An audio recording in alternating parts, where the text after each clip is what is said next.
भूत भवन बाबा महाकाल को प्रणाम करता हूं। जैसा कहा गया, मैं आपके अपने शहर का कवि हूं, इसलिए सबसे पहले मैं अपेक्षा की, प्रार्थना की 2 पंक्ति पढ़ने का मन रखता हूं कि मुझे आपका किस तरह से प्यार मिलेगा।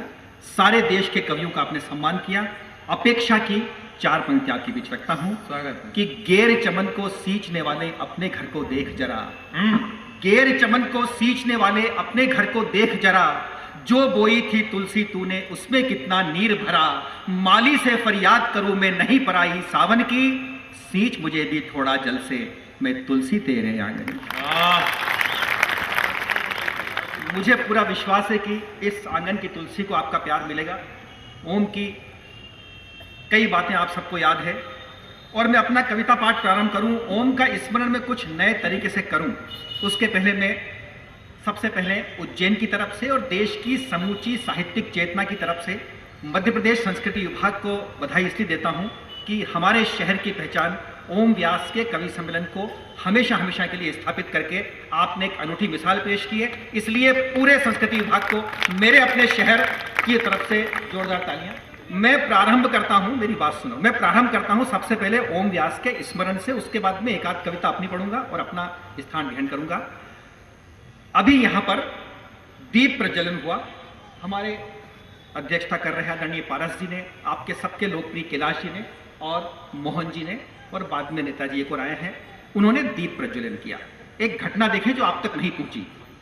स्वामी जी ने हमारे नेताओं को, अतिथि महोदय को माचिस की तीली दी कि लीजिए, पहले तीली जलाइए, उसके बाद आप इसके मोमबत्ती जलाना और फिर दीपक जलाना, दीप प्रज्वलित करना।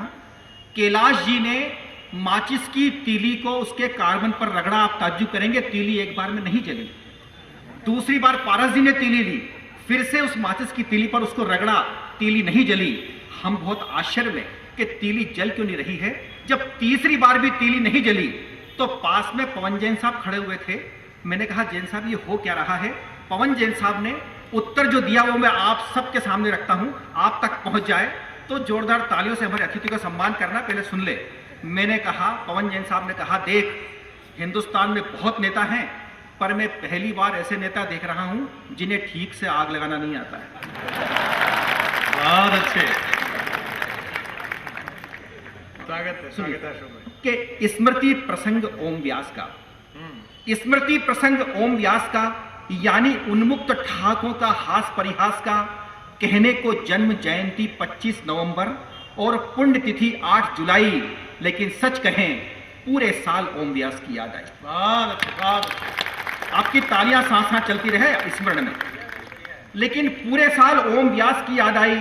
सारे मित्रों और चाहने वालों को ओम की याद दिलाता हूं, तैयार रहें। सारे मित्रों और ओम के चाहने वालों को ओम व्यास की याद दिलाता हूं। ओम की हस्ताक्षर पंक्तियां आपको सुनाता हूं।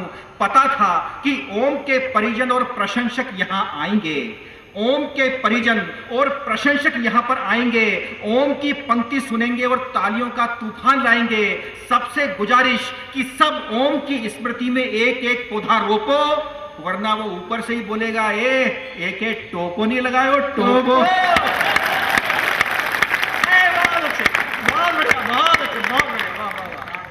लीजिए, मैं अपनी बात को आगे बढ़ाता हूं, आपसे उसके जुमलों को और थोड़ा परिचित कराता हूं। लीजिए, ओम व्यास था अनेक आत्मीय परिजनों में, ओम व्यास का था अनेक आत्मीय परिजनों में चौके चूल्हे तक दखल। उसकी चटपटी बातों से हंस हंस कर पेट में पड़ जाते थे बल। यादों की बगिया में पारिवारिक चर्चाओं के फूल खिले, यादों की बगिया में पारिवारिक चर्चाओं के फूल खिले। स्मृति प्रसंग पर ताजे हों यादों के सिलसिले, बोलने में सबके होठ हिलें और बुआएं यादों के जल से नहाएं, लगाकर बालों में शैम्पू और फिर कहें, चला बेन फिर हमारे टेम्पो नहीं मिले टेम्पो, और चला बेन फिर हमारे टेम्पो नहीं मिले टेम्पो। तमाम कविता पसंद महिलाएं थोड़ी सी और मुखर करें, ओम की याद को आपकी तालियों का तूफान मिले, तालियों का त्योहार मिले। पहले बात सुनो, तमाम कविता पसंद महिलाएं ओम व्यास की कविताओं की सीडी लगाएं, बच्चों के संग अपनी सास ननद को भी सुनाएं। यदि नहीं देखें, यदि सास ननद नहीं देखें तो बिना खाना बनाए ही सो जाएं। फिर सास बोलेगी, ए तम ख्यालों में खोई लिया हो कहीं। ए तम ख्यालों में खोई रिया हो कहीं, बिना सरफ के कपड़ा धोई रिया हो, ने लाड़ी तम कहीं सोई रिया हो कहीं। ए लाड़ी तम कहीं सोई रिया हो, नरन बोले कि नी तो कहीं भैया डिस्को करे, नी तो भैया कहीं डिस्को करे, काहे छोरो। ओम कहता था फुटबॉल खेलवाने गए, ओम कहता था फुटबॉल खेलना गए। और कुछ बात और, बहुत तेज है नियति की चाल, बहुत तेज है नियति की चाल। ओम व्यास को बिछड़े हो गया पूरा 1.5 साल। अम्मा की आंखों का नूर, पिता का दुलारा, ओजस और तेजस का सहारा, उसकी स्मृति में आयोजित कवि सम्मेलन का मजा लीजिए। और अब की बार जो मैं जुमला पढ़ रहा हूं उसमें एक एक मुंह से उसके जुमले की आवाज आए और फिर तालियों से हम ओम व्यास का स्मरण करें, तालियों से ओम व्यास का स्मरण करें। सारे उसकी स्मृति में आयोजित कवि सम्मेलन का मजा लीजिए, सारे कवियों का सम्मान कीजिए। उसकी एक लाइन है यादगार, जिस पर हो आपकी तालियों का त्योहार। ओम की उस लाइन पर भरपूर दाद दीजिए, कहीं घनश्याम तू थोड़ो परहेज से रीजे।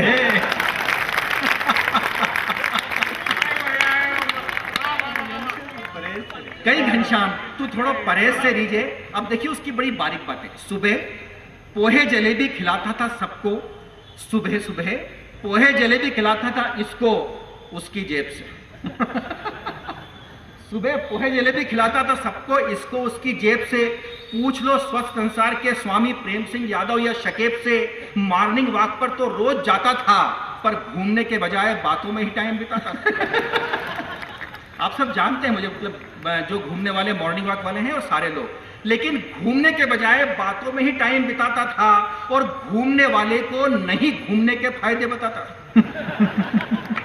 घूमने वाले को नहीं घूमने के फायदे बताता था, सबको बातों में हंसाकर मस्ती में झूम लेता था और पवन जैसा मिल जाए तो दिखाने भर के लिए थोड़ा बहुत घूम लेता था, और जैन साहब मिल जाए तो दिखाने भर के लिए थोड़ा बहुत घूम लेता था। आईजी साहब को देता था वास्तु शास्त्र का ज्ञान।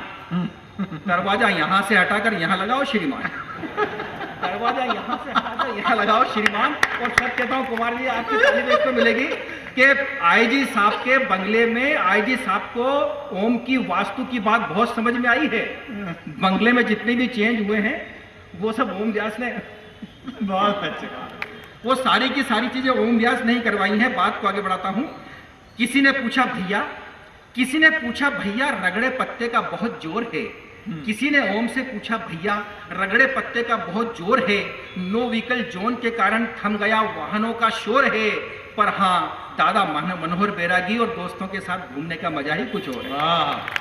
पर कुछ दोस्तों के साथ घूमने का मजा ही कुछ और है, मजा ही कुछ और है वरमुड़ा पहनकर एक्टिवा चलाने का। आप सबने देखा उसको शहर में घूमते हुए। मजा ही कुछ और है वरमुड़ा पहनकर एक्टिवा चलाने का, चूना मिश्रित तमाकू होठ में दबाने का, ओम कैफे वाले को पोहे बनाना सिखाने का। ओम कैफे वाले को पोहे बनाना सिखाने का, सिखाना अजीत पोरवाल को महिला ग्राहक रिझाने का, सरोवर के समोसे अम्मा के लिए ले जाने का, स्वस्थ संसार में नियमित आने का, और बॉडी बिल्डरों को बॉडी बिल्डिंग सिखाने का। बॉडी बिल्डरों को बॉडी बिल्डिंग सिखाने का, स्वामी मुस्कुराने को चूरन चटनी बनाना सिखाने का, और पहने हुए कपड़े उतारकर फिर से दोबारा वही कपड़े पहनाने का। कई बार ड्रेस चेंज करवा दी पहले, कपड़े हुए पहने उतार कर वही कपड़े फिर से पहनाने का, बड़ों बड़े राय चंदों को राय बताने का, चतुर चालाकों को अल्लाह की गाय बताने का, बाफना के सेव नमकीन वाले को खिलाने का, बाफना के सेव जैन नमकीन वालों को खिलाने का, और अंकुर के नमकीन वाले को बंद करवाकर जान पेर खुलवाने का। अंकुर के नमकीन की दुकान बंद करवाकर जान पेर खुलाने का। तो अब ओम की कविताओं की सीडी पर मजा उठाओगे। आखिरी बात कहता हूं, स्मरण की आखिरी बात, आप सबकी तालियां उस तक जाए। अब ओम की कविताओं की सीडी का मजा उठाओगे, खूब ठहाके लगाओगे, तालियां भी बजाओगे। वो ठहाकों में कह गया था दोस्तों, एक दिन ओम व्यास को ढूंढते रह जाओगे। ये दोस्तों मेरा अपना तरीका था मित्र ओम व्यास को याद करने का। कुमार जी, मैं 5-7 मिनट आपके बीच में इस मंच पर और उपस्थित रहूंगा। आपने कहा, विजय वर्गीय जी ने कहा कि पुलिस वाले और कविता।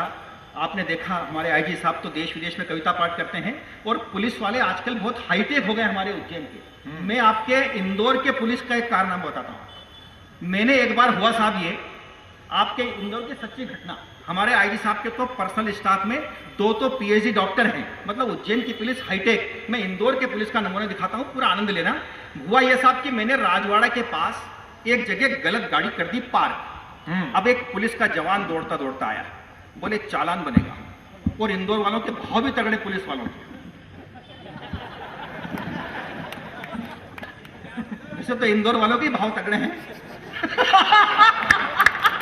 ये अच्छा है। हमारे पारस जी का इतना भाव नहीं। तो पारस सच्ची बात बताता हूँ, वो आया साहब की चालान बनेगा भैया और रुपए लगेंगे 5,000। मैंने कहा भैया गलत जगह गाड़ी पार्क करने के 5,000। बोले चालान तो बनेगा। उसने चालान बुक निकाल ली, रसीद बुक निकाली, चालान बनेगा। अब मैंने सोचा भाई कि अपने 5,000 रुपये लगे, अपने को कवि वाली बुद्धि से काम लेना पड़ेगा। बोले नाम लिखाओ और 5,000 दो। मैंने कहा देखो मैं नाम बोलूंगा तो तुम क्या लिख लोगे? बोले हाँ लिख लेंगे, पढ़े लिखे पुलिस वाले हैं, आखिर इंदौर की पुलिस। मैंने कहा देख भाई नहीं लिख पाएगा। बोले मैं लिख लूंगा, मैं पढ़ा लिखा पुलिस वाला हूं। मैंने कहा लिख, मेरा नाम है प्रद्युम्न प्रांजल। हाँ ताली वाली बजा सकते हो। मैंने कहा प्रांजल प्रद्युम्न, ये बहुत टफ नाम है, ये तो बहुत कठिन नाम है, पिताजी का नाम। मैंने कहा देख तू मेरा नाम तो लिख नहीं पाया, अब पिताजी का क्या लिखेगा? बोले लिख लूंगा। मैंने कहा मेरा प्रद्युम्न, पिताजी का द्रुपद दृष्टद्युम्न। और कुमार जी सच कहता हूं, उसके पास जो लाठी थी विजयवर्गीय जी, उसने कसी, मुझे लगा कि अशोक भाटी 3-4 तो टिकाएगा। मैंने कहा श्रीमान वो हमारे दादाजी हैं, उन्होंने हम बाप बेटों के बहुत कठिन नाम रख रखे हैं और उन्होंने अपना खुद का नाम जरूर सरल रखा। तो लाठी से पकड़ ढीली हुई, मेरे को भी चेहरे पे मुस्कुराहट आई कि मैं इनकी 5,000 बचे और 4-5 डंडे पड़ने से रह गए अपने को। बोले दादाजी का नाम सरल है तो उनका ही लिखाओ। मैंने कहा मेरा प्रद्युम्न, पिताजी का दृष्टद्युम्न और दादाजी का बहुत सरल लिख, वक्रतुंड येदुरप्पा विल्ली राइडू। आपने 3 पीढ़ी जबरदस्त अब लगाई। साहब वो पेन रखे और उठाए, पेन रखे उठाए पर नाम नहीं लिख पाए। बोले मुझे लगता है कि तुम्हारे कोई कुल गुरु हैं और कुल गुरु ने तुम्हारे खानदान के इतने कठिन नाम रख के तुम्हारे खानदान को बहुत जटिल बना दिया है। कौन थी वो महान आत्मा, उनका ही नाम बता दो भैया। मैंने कहा लिख तिरुवल्लुवर याज्ञवल सरसैया। अब वो तो बहुत परेशान, बोले कौन से स्कूल में पढ़ा है? मैंने कहा स्कूल हेमाद्रि तिरुक्कुल। स्कूल हेमाद्रि तिरुक्कुल। बोले कहाँ है? मैंने कहा त्रिचनापल्ली। और त्रिचनापल्ली में कहा? मैंने कहा स्ट्रीट मल्लमपल्ली। अब वो परेशान, कुछ भी नहीं लिख पाए। तो उसने कुमार जी एक तरीका निकाला। बोले ये 5,000 देने वाला नहीं है, ये कोई बहुत ही मुसीबत वाला आदमी फंस गया है। बोले मुझे लगता है कि तुम वकील हो। मैंने कहा शायद हो सकता है कि वकील कहने से वो छोड़ दे। मैंने कहा वकील हूँ, संविधान का ज्ञाता हूँ। बोले संविधान तुमको मालूम है? मैंने कुमार जी इतनी बढ़िया बात की उससे, मैंने कहा संविधान तो मैं जेब में रख के चलता हूँ। भारत का संविधान में जेब में रख के चलता हूँ। तो बोले निकाल जेब से संविधान। मैंने कुमार जी उस जेब से संविधान ऐसे निकाला और ऐसे पढ़ा। मैंने कहा देख तू समझ नहीं पाएगा। बोले हम पुलिस वाले हैं, हमको संविधान नहीं मालूम। मैंने कहा आप भारत का संविधान जो बाबा अंबेडकर ने लिखा, बाबा आमटे तक समझ नहीं पाए। जिंदगी भर पड़े रहे खटिया पे। बहुत अच्छे। और मेरा संविधान सुनना साहब, और आप सबका प्यार मिले आपके अपने शहर के अपने से कवि को। मैंने कहा सुन संविधान। मैंने कहा संविधान कहता है, जेब में से निकाला संविधान जेब में। संविधान कहता है कि गलत जगह कार पार्क करने के जुर्म में संविधान की धारा 25 की उपधारा के 6वें परिशिष्ट के 7वें पैरा के दूसरे अनुच्छेद की उपधारा 342 की प्रमुख धारा के 8वें उपनियम के अंतर्गत आने वाली से धारा 42 के 4th सेक्शन में अपराध क्रमांक तहत दर्ज 22 के उपबंध 312 देखें, प्रश्न क्रमांक 17, प्रश्न क्रमांक 17 भी देखें, में दर्शाई गई निर्दिष्ट धाराओं की उपर्युक्त नियमावली के उपबंध में वर्णित उपरोक्त सभी अनुच्छेदों में निम्न वर्णित उपधाराओं की 7वीं वास्तविक धारा की समुचित व्याख्या प्रश्न क्रमांक 72 पर देखें। मैंने कहा संविधान जेब में रख लूं, समझ में आ गया? बोले हाँ रख लो। तो मैंने संविधान जेब में रख लिया। अब बोले तो बहुत ही मुसीबत वाला आदमी फंस गया। बोले एक ही बात पे तुमको छोड़ सकता हूं कि तुम लिख के बता दो कि मैं क्षमा चाहता हूं, मैं माफी चाहता हूं। मैंने उससे कहा पारस भैया, मैंने कहा देख मैंने बोला हो तो तू लिख नहीं पाया, अब मैं लिखूंगा।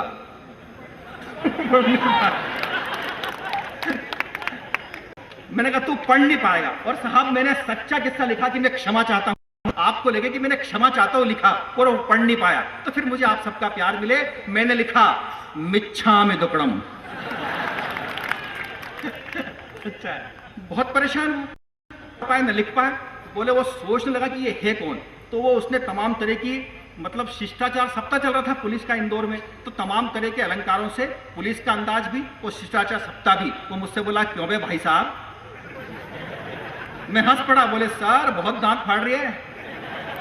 वो तमाम तरह की बातें कहने लगा। बोले मुझे लगता है कि तू कवि साहित्यकार है। बोले कवि साहित्यकार है? मैंने कहा बिल्कुल सही पहचाना आपने, मैं कवि साहित्यकार हूं। बोले 5,000 तो लगेंगे बाबू, नहीं तो कविता सुना। मैंने एक बात की साहब, मोहन जी, रामलाल जी, मैंने एक बात की। मैंने कहा देख मैंने बोला तो तू लिख नहीं पाया, मैंने लिखा तो तू समझ नहीं पाया, अब मैं सुनाऊंगा।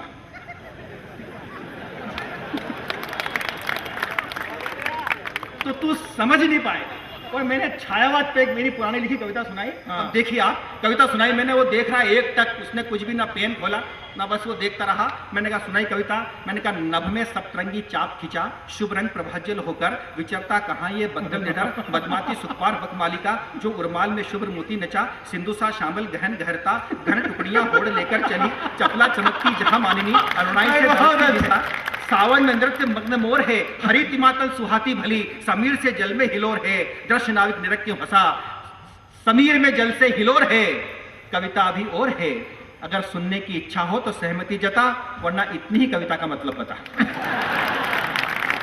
बोले मैंने कहा तू तो मेरा दिमाग खराब कर देगा। वो मुझसे बोला तू तो मेरा दिमाग खराब कर देगा, यहां से जाने का क्या लेगा, तूने बुरा कर दिया हाल। मैंने कहा अब तू 5,000 निकाल। तो मैंने आपके सुनेर के बहुत अच्छे, 5,000 रुपये। बहुत बढ़िया। और दोस्तों ये बिल्कुल नया प्रयोग था दोस्तों, मैंने पहली बार ओम की स्मृति में ओम को समर्पित करते हुए गोपाल मंदिर के सामने सुनाया। और आपके बीच में एक कविता और सुनाऊंगा। केवल एक कविता, आपने मेरी कई कविताएं सुनी हैं, घंटी, चिड़िया, ऐसी अनेक कविता। मैं आपके बीच में 2.5 मिनट का समय और लेता हूं। चिड़िया आपने मेरी कई बार सुनी हुई है, घंटी कई बार सुनी हुई है, केवल नई कविताएं सुने। और नई कविता मैं इसलिए पढ़ना चाहता हूं क्योंकि मंच पर बहुत श्रेष्ठ राजनीति विराजित है, इसलिए साहब मैं इतनी अच्छी राजनीति के लिए मुझे 4 पंक्तियां आ जाती है। मैं समर्पित करता हूं कि एक नेता कहीं खो गया है, कहीं आदमी तो नहीं हो गया है। एक नेता कहीं खो गया है, कहीं आदमी तो नहीं हो गया है, और सूखे के दौरे पे निकला था परसों, पानी पानी तो नहीं हो गया है। एक नेता कहीं खो गया है। अच्छा 16 पंक्तियां पढ़ता हूं साहब, मोहन जी सुने, आप सबका भी आशीर्वाद मिले मुझे। 16 पंक्तियां कुमार जी। 16 पंक्ति में वो आखिरी की 16 पंक्ति कविता होती है, बाकी ताना बाना। जब हम सब कुछ ईश्वर को सौंप देते हैं, परमपिता परमेश्वर को सौंप देते हैं, तो योग क्षेम महाम्यम की तरह ईश्वर किस तरह हमारी बात को सरल बनाता है। एक छोटी सी कविता, केवल 16 पंक्ति सुने कि एक दिन, सुने भैया थोड़ी सी बात बनकर। एक दिन यशोदा मैया ने बोला सारे ब्रजवासियों और गोप ग्वाल को, मैं देखना चाहती हूं सबसे ज्यादा कौन चाहता है मेरे नंदलाल को। होते होते सांझ सकारे वो पहुंच जाए यमुना के किनारे, यमुना के तीर भीड़ लग गई भारी, क्योंकि कृष्ण की दीवानी थी ब्रजभूमि सारी। था अचरज भरा नजारा, देखकर भूचक का था ब्रज सारा। यमुना के इस छोर से उस छोर 2 पेड़ों से बंधी हुई थी कच्चे सूत की डोर। मैया ने कहा जो इस कच्चे सूत पर चलकर इस पार से उस पार जाएगा और उस पार से इस पार आएगा, वही मेरे कृष्ण का सच्चा दीवाना कहलाएगा।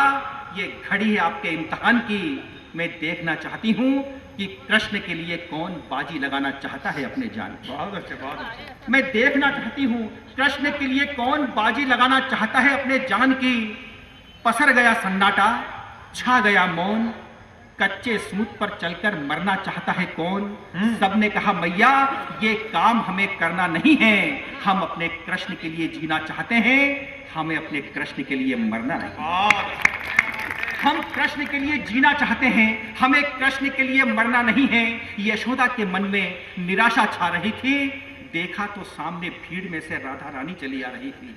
राधा के सामने रखा प्रस्ताव, राधा मन में जगा जिज्ञासा का भाव, राधा के सामने रखा प्रस्ताव और चलकर सबने देखा, चलकर कच्चे सूत की डोर पर राधा पहुंची उस छोर और लौट आई इस छोर पर। मैया ने कहा, राधे क्या तेरे पास इनकार के लिए कोई स्वर नहीं था और क्या इन सब की तरह तुझे मरने का डर नहीं था? तब बोली राधिका, श्री कृष्ण की अनन्य साधिका, मैं कृष्ण प्रेम में कठिन से कठिन काम कर सकती हूं। कृष्ण के लिए जीना तो कई लोग चाहते हैं, मैं अपने कृष्ण के लिए हजारों बार मर सकती हूं। और जिस बात के लिए कविता लिखी वही 16वीं पंक्ति आप सबकी तालियां आपके सर के ऊपर तालियों की शक्ल में आपके हाथ लहराते हुए दिखे, प्यार मिले। लेकिन मैं स्वयं हूं अचरज में, किंतु मैं स्वयं हूं अचरज में, चमत्कार हुआ है ब्रज की रज में, मैं अपने वचन पर अड़ी हूं, मैं भी इसी किनारे खड़ी हूं। मैं खुद देख रही हूं कि कच्चे सूत पर चलकर कृष्ण आ रहे हैं, कृष्ण जा रहे हैं, कृष्ण आ रहे हैं, कृष्ण जा रहे हैं। मुझे क्या पता कि पूरे ब्रज को आप सबको कृष्ण राधा नजर आ रहे हैं, राधा नजर आ रहे हैं। बहुत बहुत धन्यवाद।